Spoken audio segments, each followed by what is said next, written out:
मैं doctor Mahendra Kumar Sharma, associate professor in EAFM, सेठ RL Sahariya government PG college काला डेरा, M.Com final EAFM, paper number 201, economic administration and policy.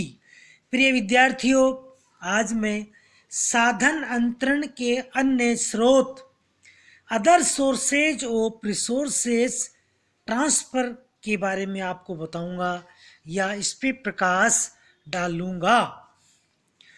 वित्त आयोग की सिफारिशों के आधार पर केंद्र से राज्यों को साधन अंतरण के अलावा दो अन्य आधार भी हैं जिन पर केंद्र से राज्यों को साधनों का अंतरण होता है। ये हैं फर्स्ट, योजना आयोग की सिफारिशों पर योजना के लिए सहायता। पहला, योजना आयोग की सिफारिशों पर योजना के लिए सहायता किस प्रकार प्रदान की जाएगी। सेकंड, केंद्र से राज्यों को विवेकाधीन अनुदान। इस रूप में राज्यों को केंद्र से मिलने वाले साधन या उससे कहीं ज़्यादा रहे हैं तो उन्हें वित्त आयोगों की सिफारिशों पर प्राप्त हुए हैं। ये तथ्य इस बात को प्रकट करता है कि राज्य स्तर पर निर्णय को प्रभावित करने की कितनी अधिक शक्ति केंद्र के पास है। आयोजन काल में सर्वाधिक अंतरण प्राय कुल अंतरणों के 1/3 से कम रहे हैं। 2/3 अंतरण राज्य योजनाओं के लिए योजना आयोग की सिफारिश पर या केंद्रीय सरकार द्वारा विवेकाधीन अनुदान के रूप में हुए हैं। लंबे समय या अरसे तक केंद्र से राज्यों की गैर सर्वाधिक अंतरणों के विषय में निर्णय लेने में के लिए कोई वस्तुपूरक मापदंड या मानदंड नहीं था और इसकी वजह से इसमें केंद्र के मनमानी करने की बड़ी गुंजाइश थी। सारी बात इस पर निर्भर करती थी कि केंद्र राज्यों की ज़रूरतों के बारे में क्या सोचता है।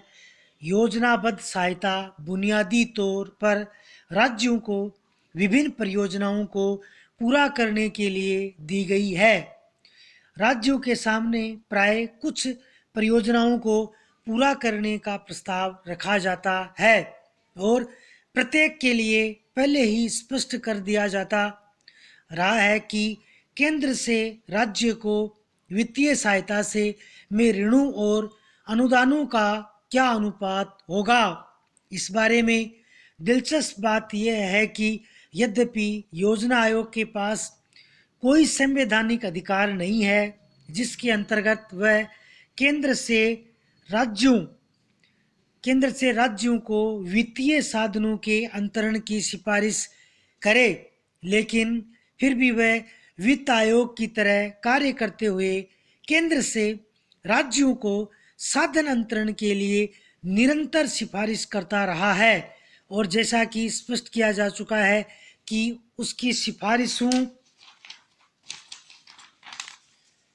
का आधार वित्त आयोग की सिफारिशों की तुलना में केंद्र से राज्यों की साधनों की कहीं ज़्यादा अंतरण हुआ है। इसमें सबसे पहला है गाडगिल फार्मूला।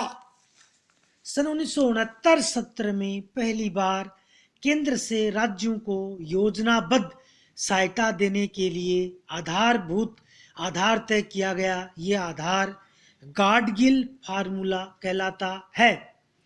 इसके अनुसार योजनाबद्ध सहायता के लिए जनसंख्या भार 60%, राज्य की प्रति व्यक्ति आय राष्ट्रीय औसत से कम होने पर भार 10% प्रति व्यक्ति आय को देखते हुए प्रयास भार 10% और मध्यम श्रेणी की सिंचाई परियोजनाओं पर काम चल रहा हो भार 10% और अलग अलग राज्यों की अपनी विशेष समस्याएं जैसे महानगरीय क्षेत्र, बाढ़, स्थायी रूप से सूखाग्रस्त क्षेत्र और आदिवासी क्षेत्र भार 10% तय किया गया।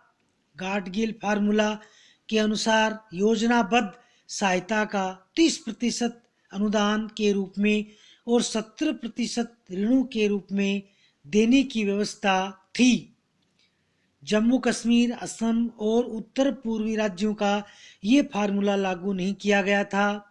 इन राज्यों को योजनाबद्ध सहायता का 90% अनुदान के रूप में और 10% ऋणों के रूप में देना तय हुआ।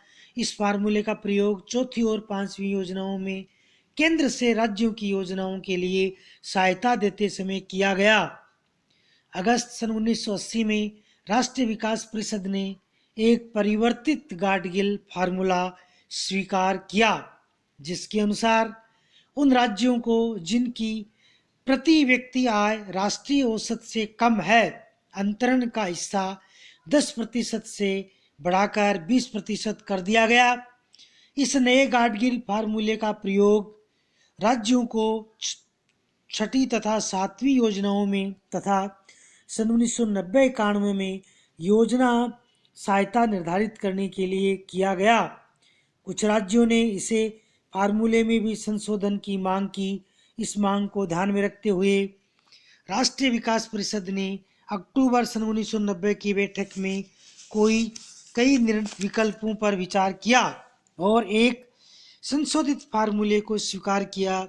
इस संशोधन फार्मूले के अनुसार योजनाबद्ध सहायता का 55% जनसंख्या के आधार पर और 25% प्रति व्यक्ति आय के आधार पर, 5% राजकोषीय प्रबंधन के आधार पर तथा 15% विशिष्ट विकास समस्याओं पर देना निश्चित किया गया।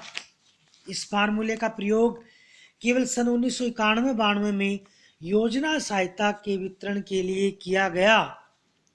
नेक्स्ट था मुखर्जी फार्मूला।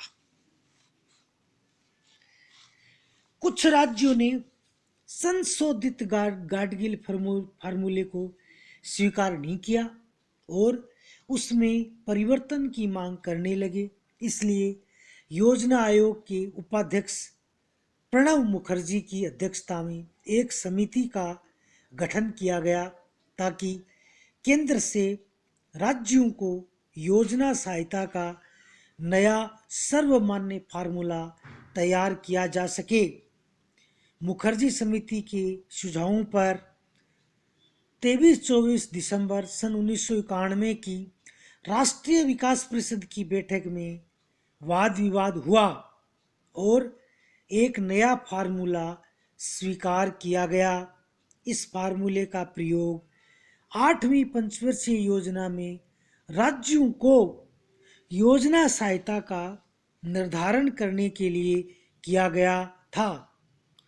इस फार्मूले में योजना सहायता के वितरण के लिए निम्नलिखित कसौटियों का प्रयोग किया गया।